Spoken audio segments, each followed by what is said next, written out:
大家好，我是金门音响的阿贤，也可以叫我聪聪哥。今天要跟各位介绍的是 Elec 这个品牌的重低音 SUB2070。那讲到 Elec 这个牌子呢，大概应该很多人都会想要了解一下它的一些基础的一个，包括它的协同啊，跟它的音色。讲到 Elec 喇叭，不免俗的，我们来介绍一下它本身的主要设计的几个特色。首先 ，Jet 高音是他们家一直以来相当不错的一个设计，钻石指盆切割面的单体也是他们德国原装的一个重要的技术跟诉求。那不免俗的也是相当推荐的一个德国品牌，而且它这个喇叭是少数只要10万块钱左右就可以入手的德国原装喇叭，相当不错。而且声音的走向是属于干净线性，十分适合剧院跟音乐的聆听。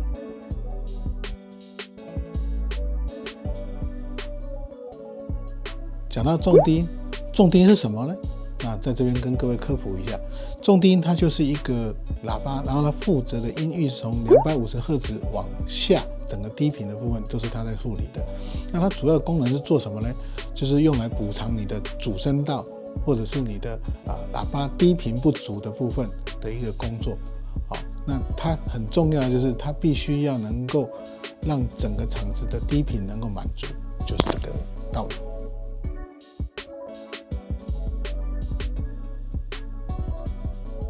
再来，我们介绍 Elec 重低音 SUB2070的主要功能。它是一颗双10寸上下推挽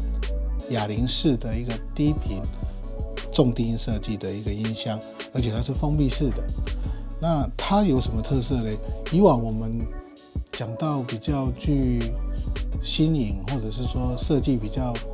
厉害的这种重低音来讲，它的调整的方式大部分都是要透过专业的收音麦克风以及电脑的一些所谓的 program， 然后经过收音，然后分析，然后在电脑上面做一些设定之后，再回传给重低音，才能完成它比较整体的一个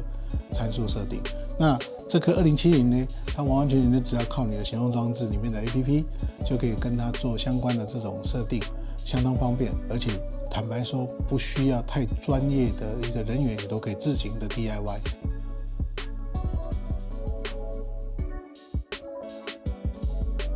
在这里跟各位介绍一下Elec2070这个重低音，它的后面背板的整体的状况。转过来之后，第一次看到一定会很傻眼，它怎么没有旋钮？没有错，它所有的设定参数都要透过手机 APP， 而不是在这边转。那剩下的有哪些东西？有它的线性输入，就是我们重低音的 subwoofer 输出的一个端子连接处，以及一个无线的重低音 wireless 的一个 USB 模组的孔。再来就是传统的那种喇叭线的这种信号输入的端子，以及电源开关，就这么简单，是不是很精简呢？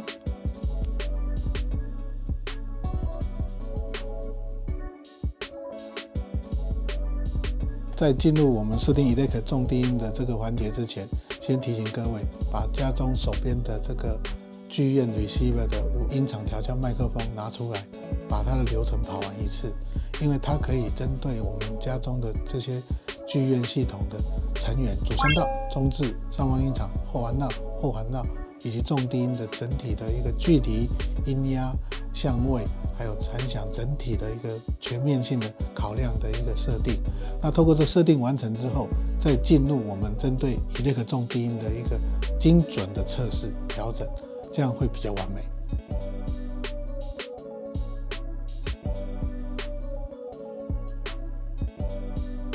那接下来我就在这里为各位介绍一下如何使用 APP 来操作这个重低音跟设定这个重低音，以及这 APP 里面有哪些功能。首先我们开启了这个 APP 之后，那它会透过蓝牙设定连接到这个2070重低音。那点选以后呢，里面有相关几个设定，比方说相位的一些设定，还有 delay、audio delay， 还有自动开关机的一些信号强弱的一个启动的一个信号的强度，还有低通滤波器。那最重要就是自动 EQ 这部分。那自动 EQ 这部分其实就是用 APP 来操作整个重低音的一个音域的一个频率响应的一个特性的一个很重要的一环。那我们在这边就做一个 demo。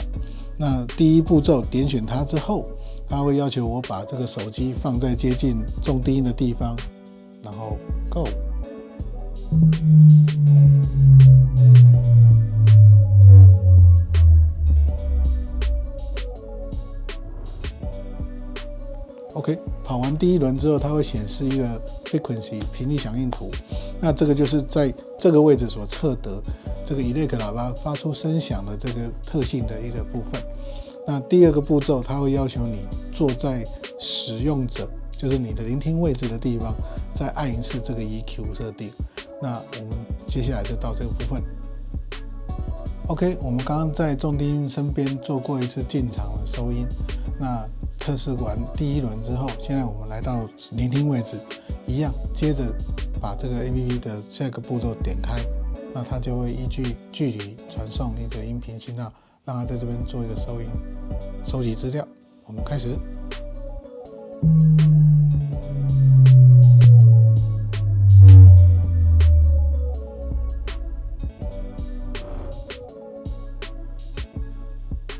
OK，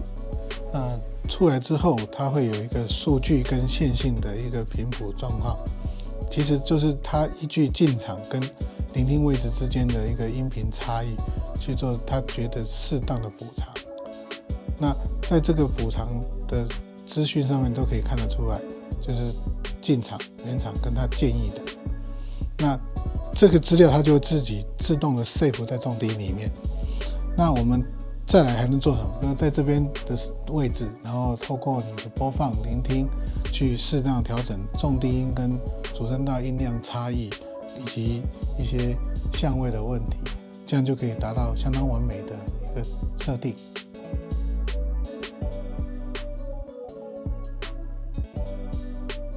OK， 经由我们刚刚 APP 的一个设定音场2次的一个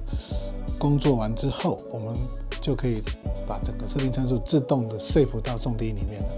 那再来，这个 APP 能替我们做点什么呢？再来就进入到我们所谓的一个聆听部分，因为它内部有附了4个补偿的 EQ 模式，有剧院的，有夜晚模式，还有音乐模式，还有 Flash 模式。那其中里面参数，它还可以针对你的相位去做细部微调。那这东西就是属于比较个人聆听位置的一些细部参数，但是有个好处，就是你不用因为听得不好或听到有问题了，你又要起身到一个地方去微调，然后再回来，这样来来回回会相当的累。你只要大啦啦坐在你的聆听位置，然后拿起手机，慢慢的去修正，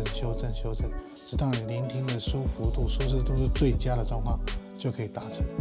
OK， 今天我们影片分享到这边。如果各位还有什么相关的问题，麻烦只在影片的下方帮我们留言，我们会尽快与你联系。最后，拜托各位帮我们这支影片按赞、订阅、加分享。我是贤哥，